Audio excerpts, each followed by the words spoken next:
use credit cards for everything: dining, flying, entertainment, and with the growing rewards points and cashback systems, why wouldn't we? But even with all the good we think we're getting in return, credit card payment systems could be changing. Today we're joined with Nick, a spending expert from Points Guy, to keep us in the loop. Good morning, Nick. Hi, thanks so much for having me on. So a new poll from the Points Guy highlights some concerns from consumers. What were the biggest takeaways from that data? Yeah, so right now there are efforts underway at the federal level and the state level that could completely change how credit card transactions are processed and ultimately impact the rewards that you could reap as the consumer. And unfortunately, our poll found a shockingly low level of awareness of these efforts.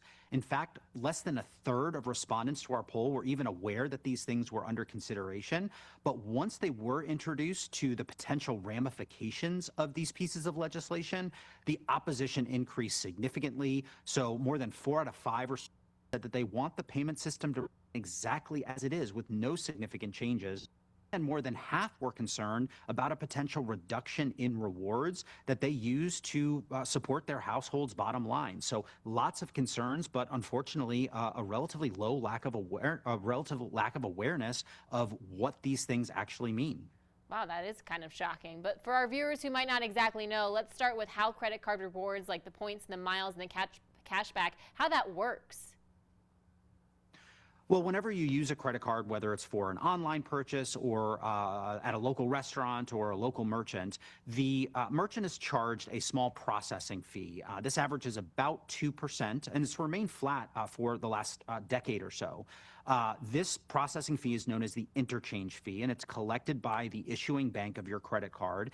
And that fee is used to fund things like fraud protection on your account, short-term lending needs, but it also helps fund the cash back and the rewards that you are potentially earning on your card. So a lot of that interchange fee is being reinvested right back in you as the cardholder.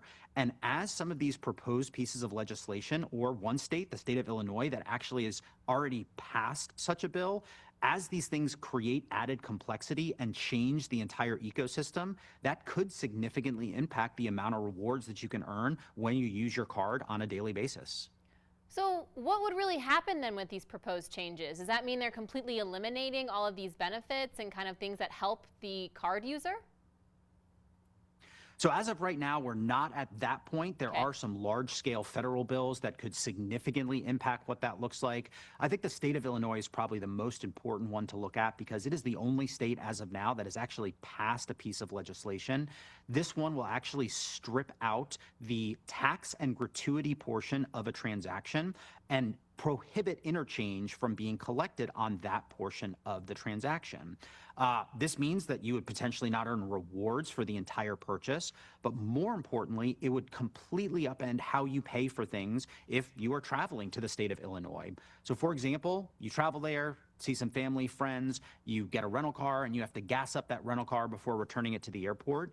You might have to pay for the gas with your credit card at the pump and then go inside to pay for the taxes using cash. So lots of confusion for consumers, lots of complexities for businesses who then have to track these two separate transactions.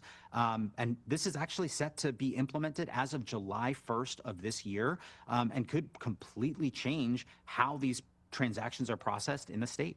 No, absolutely, because I feel like when credit cards were introduced, that was something that made it a little bit easier for people to make these transactions. And now this might just make it 10 times harder.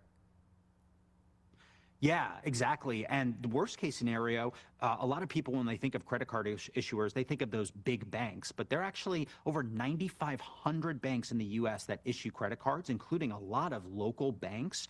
Some of those may say, you know what, we don't even want to deal with the complexity. From July 1st on, if you travel to the state of Illinois, our cards will not work. You're going to have to pay using an alternate method. So that's going to be a terrible experience for the travelers, but it's also going to be really bad for the economy in Illinois, which is largely dependent on tourism in cities like Chicago. So lots of things that they are really testing the waters with and could have some real impacts on their broader economy, but also an individual traveling to the state.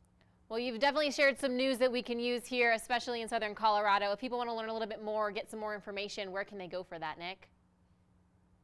Yeah, so we have a website set up called guardyourcard.com. Breaks down everything you need to know, including the impacts on rewards, but also the impacts on security. At the end of the day, any of these proposed pieces of legislation are introducing more complexity into a system that is already seamless, that is already serving consumers and businesses alike. So visit guardyourcard.com for everything that you need to know. Nick, thank you for all the great advice this morning. Yes, of course. Thanks for having me on. Just like Nick told us, for more information, make sure you visit theguardyourcard.com. And you get the most out of your spending. We'd also like to thank the Points Guy for bringing us this segment.